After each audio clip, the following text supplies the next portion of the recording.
Magandang araw mga kamotorides. For today's video, ituturo ko po kayo kung paano po mag-install o magkabit sa inyong mga motor mini driving light, kung tawagin natin MDL.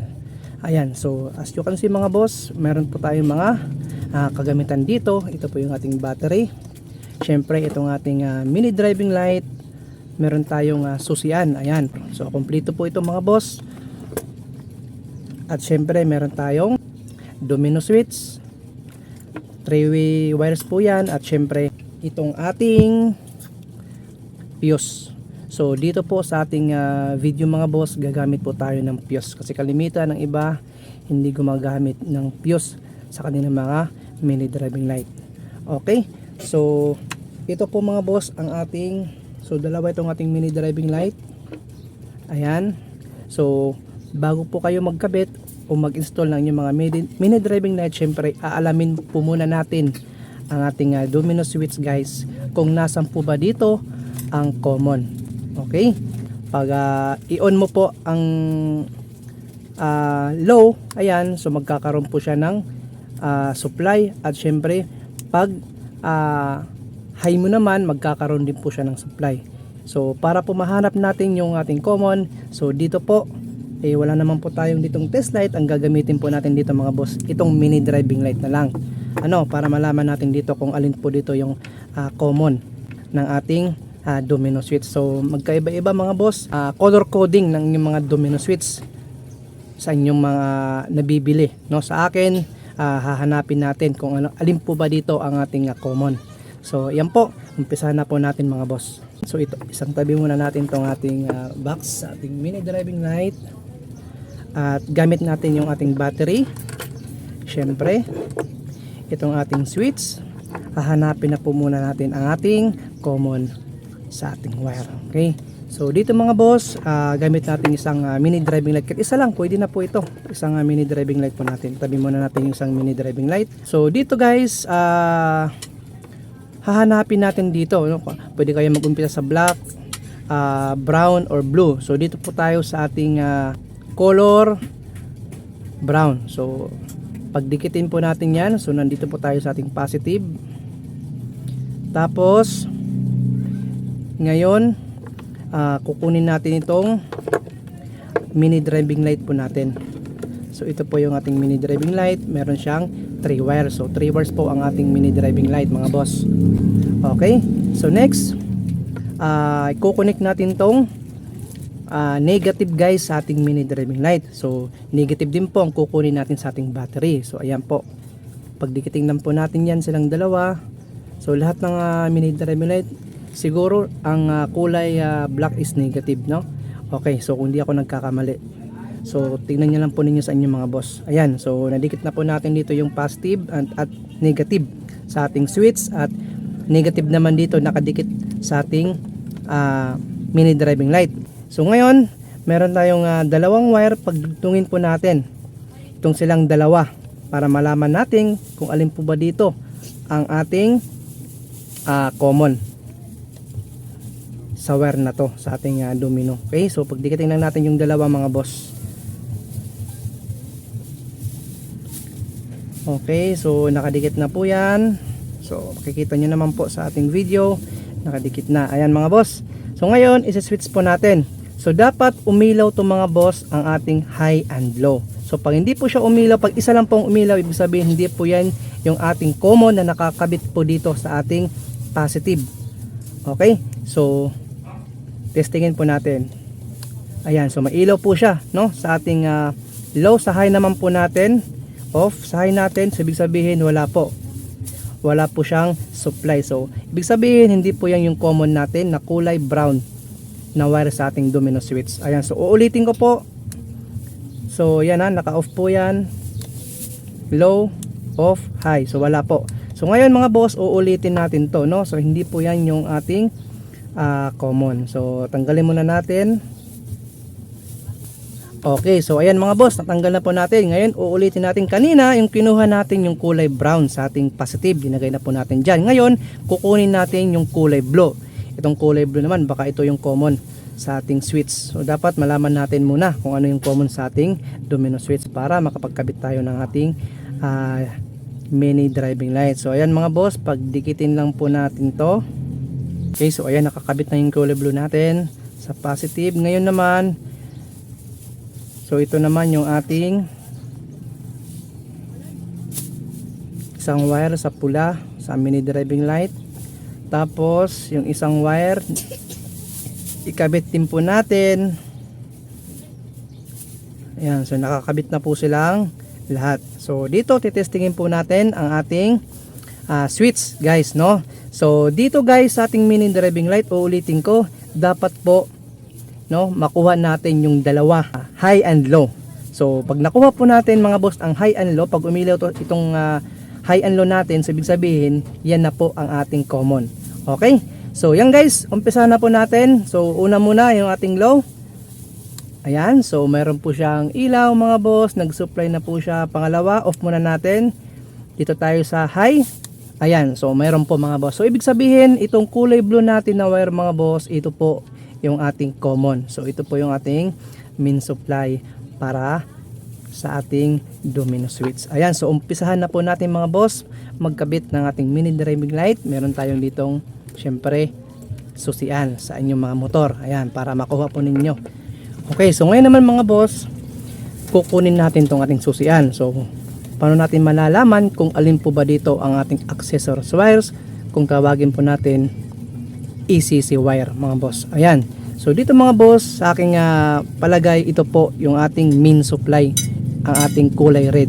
So ito po yung direktang nakakabit po ang ating susian sa ating battery. So subukan natin ito mga boss, ang ating red wire sa ating battery. So dapat mamaya magkaroon po siya ng supply itong ating kulay black wire mga boss. So pagdikitin muna natin. Ayan, so ito yung ating black wire, ito naman po yung ating red.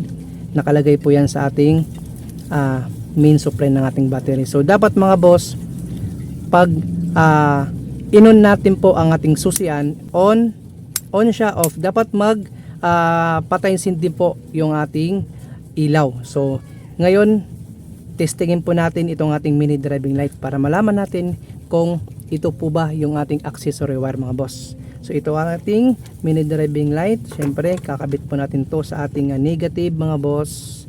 Negative, kakabit natin to.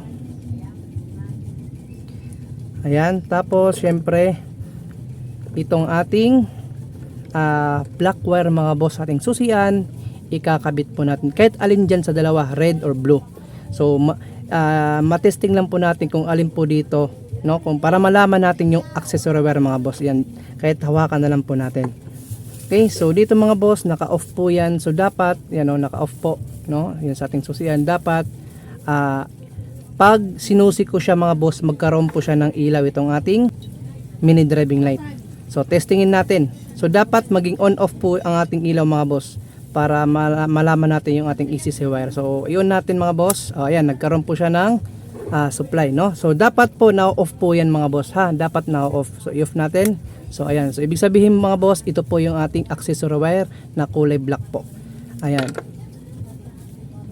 So ulitin natin, on, off, on, off. Ayan, so nakita niyo naman po na umilaw.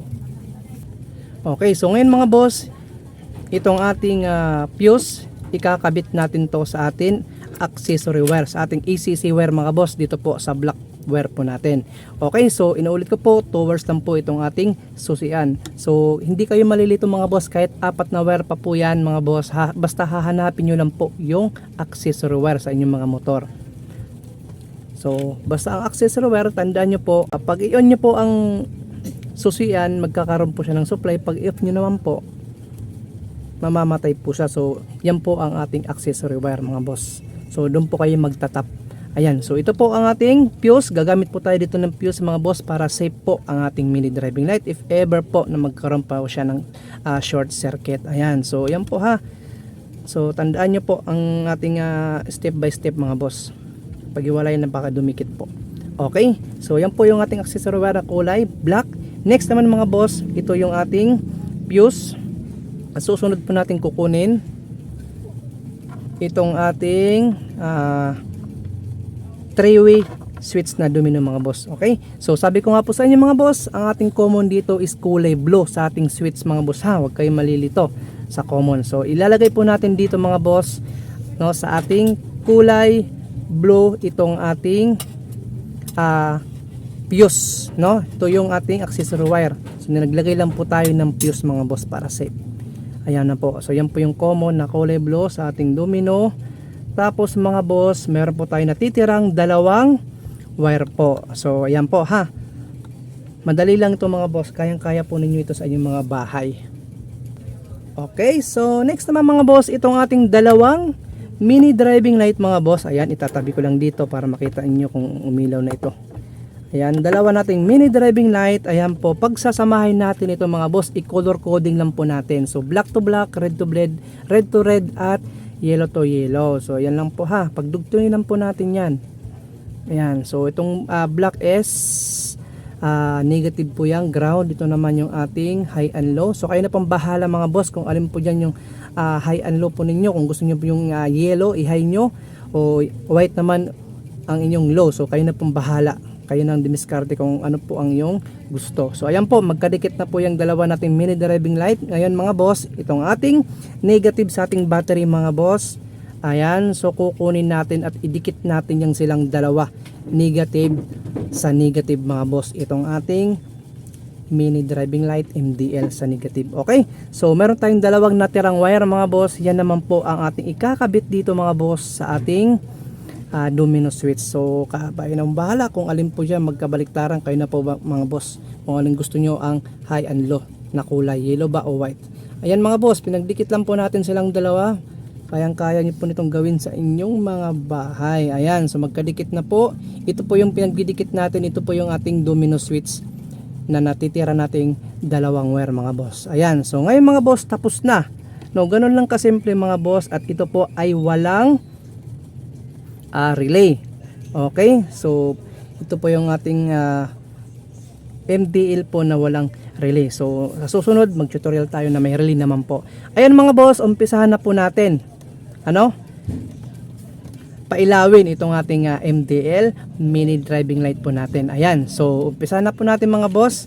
So ayan po ha, naka-off po yan. Nakikita nyo po naka-off po sa ating susian.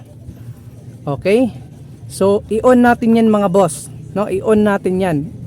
Ayan, so naka-on na po yan. So ibig sabihin may supply na po na galing sa ating susian papunta po sa ating mini driving light. At syempre ito po yung ating pinaka main sa ating switch mga boss. Ayan ha, so naka-on na po yan mga boss. Ulitin ko po, naka-on na po yan. Ngayon naman po mga boss, subukan natin pailawin ang ating low. Ayan, umilaw po siya mga boss. Nakikita nyo naman po, may na lang yung ating battery. At syempre, off natin sa ating high naman. Ayan po mga boss, dalawa. Mahina lang po yung ating battery. Okay, so yung mga boss, ang ating mini driving light installation po. So makikita nyo mga boss. Ayan o, mahina lang yung ating battery.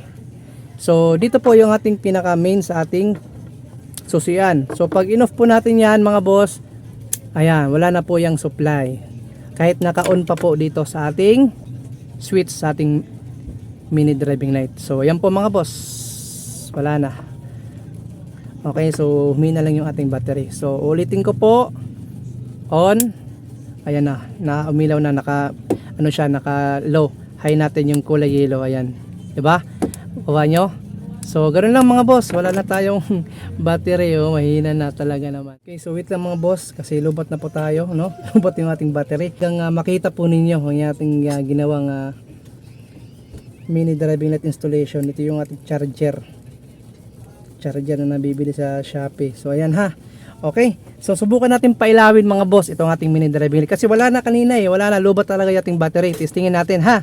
Okay, so wala pa yan nagbago. Yan po yung mga connection na yan. Ito lang yung bago na sa ating ito yung ating charger sa ating battery. Ito yung kinabit natin yung charger.